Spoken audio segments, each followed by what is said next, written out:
Dia adalah teman sejak lama.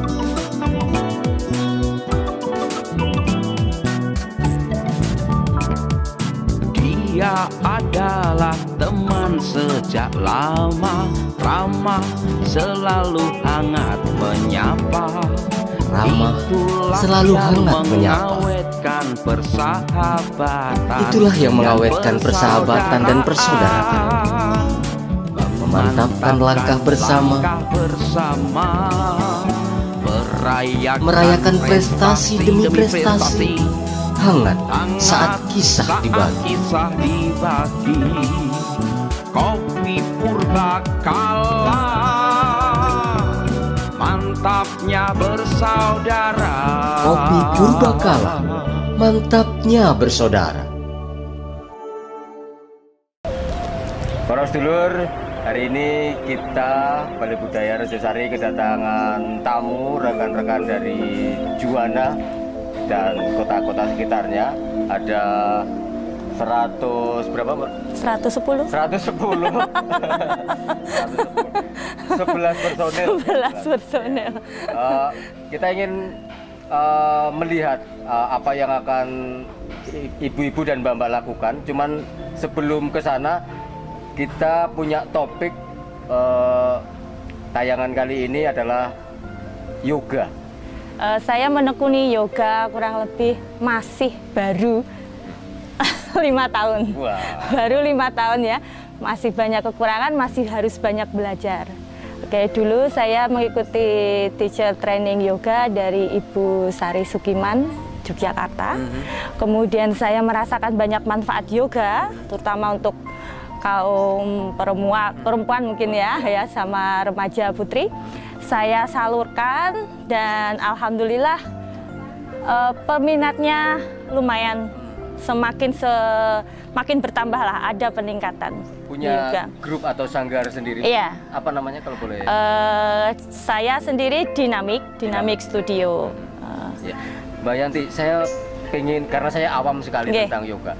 Apa yang sebetulnya dimaksud dengan yoga itu, Mbak? Ya. Oke, yoga secara sederhana artinya itu penyatuan. Jadi kita ada dua sisi, yaitu persatuan internal dari tubuh kita sendiri. Jadi menyatukan antara rasa, jiwa, dan pikiran kita. Kemudian untuk artinya yang keluar adalah penyatuan kita ke alam semesta, kemudian makhluk hidup semua yang ada di alam semesta. Jadi, dan mendekatkan diri kepada Sang Pencipta. Jadi yoga merupakan sarana untuk menyatukan. Semesta, gitu ya. Iya.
Kalau melihat tadi gerakan sepintas itu, Itu berarti yang paling utama diolah untuk bisa menyatukan apa dalam yoga itu, Pak? Gini, jadi sebelumnya saya sampaikan kalau yang saya pelajari itu hatha yoga. Jadi itu ilmu klasiknya yoga. Jadi di situ awalnya kita harus seperti meditasi, centering pikiran dulu, memfokuskan pikiran kita. Setelah itu sedikit peregangan, baru kita masuk ke asananya. Asananya sampai terakhir kita ke savasana untuk menetralkan. Tahap-tahapnya. Oke. Dari centering pikiran. Kalau orang umum mungkin mengenalnya dengan meditasi. Nah, meditasi di situ kita berdiam diri, ya, kalau bisa tidak menggerakkan anggota tubuh, kemudian pusatkan pikiran kita ya hanya pada nafas. Di situ kita mulai merasakan nafas kita, menyadari nafas kita, kemudian mensyukuri nafas yang diberikan Sang Pencipta. Setelah dari situ sambil memohon kepada Sang Pencipta, apa yang kita lakukan membawa berkah. Gitu. Setelah centering pikiran kita stretching dulu. Stretching dulu lengkap. Habis stretching kita melakukan asana, olah tubuh itu. Jadi pergerakannya nanti di yoga itu banyak ke peregangan, jadi menarik otot.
Ini berarti yoga itu membawa kita makin cool, makin tenang gitu ya? Makin fokus juga, gitu ya. Okay. Berarti kalau stres psikisnya bisa menjadi solusi juga yoga itu ya? Iya, salah satu dari manfaat yoga. Kalau ada manfaat-manfaat yang lain yang bisa kita dapatkan dari latihan yoga ini apa? Manfaat yoga terutama yang sangat kita butuhkan saat ini itu menjaga kesehatan tubuh kita, membuat tubuh kita semakin bugar. Ya. Kemudian untuk memaksimalkan jadi fungsi organ-organ tubuh kita. Dari gerakan-gerakan yoga itu tadi, dari pernafasannya, mungkin dari pencernaannya, gitu. Salah satu manfaat lain dari yoga itu meregenerasi sel tubuh kita. Ya. Kemudian kalau meregenerasi sel, nantinya ini yang ibu-ibu banyak minat, kita jadi nampak awet muda. Kemudian dari fokus tadi kita bisa melatih menghilangkan stres itu tadi. Fokus pada misalkan menghadapi satu permasalahan, kita bermeditasi, mengambil keputusan jadi lebih itu. Banyak sekali manfaat. Iya, manfaat yoga banyak sekali. Jadi Mbak Yanti lebih banyak untuk ibu-ibu, remaja putri atau perempuan ya? Saat ini masih banyak ke ibu-ibu. Peminatnya mungkin lingkungannya mungkin banyak ke ibu-ibu. Tapi maksud saya yoga itu bisa diterapkan oleh siapa? Untuk semua kalangan.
sudah berapa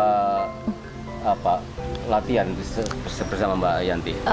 Ini tidak dari satu tempat ya, kita ambil dari perwakilan. Biasanya mereka 1 minggu 2 kali latihan 1 minggu. Mbak Yanti, kalau dari tahap nol awam sekali tentang yoga, kemudian mulai latihan pertama, itu kita butuh berapa waktu untuk sampai tahap mahir? Tahap mahir. Dan bisa merasakan betul benar-benar nikmatnya. Iya, nikmatnya itu. Banyak juga. Jadi kalau pertanyaannya seperti itu, saya sampaikan kalau tubuh kita itu berbeda, ya. Masing-masing individu berbeda. Jadi tingkat kemampuannya didukung latihannya. Nah, itu jadi tidak semua sama. Untuk misalkan satu asana tidak semua bisa sama. Tapi yang intinya di yoga itu kita harus bersabar. Ada prosesnya. Nah, itu jadi harus dilewati terus, iya, kita harus melewati proses. Nah, mungkin di awal yang belum pernah ikut yoga akan merasakan sakit yang luar biasa.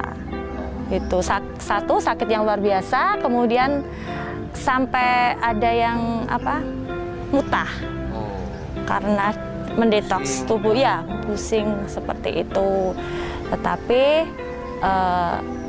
dengan latihan yang berkontinu dan itu tadi sabar, baru kita bisa merasakan beryoga itu. Jadi ya memang harus melewati proses, tidak langsung jadi. Saya pun juga harus harus terus berlatih. Kadang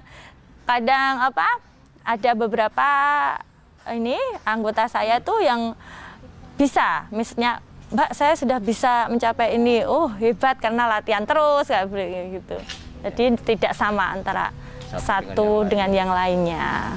Yang penting dia sampai pada tahap bisa mencapai manfaat tadi. Iya, nah situ yoga kalau sudah mencapai manfaat itu namanya kita sudah menikmati yoga.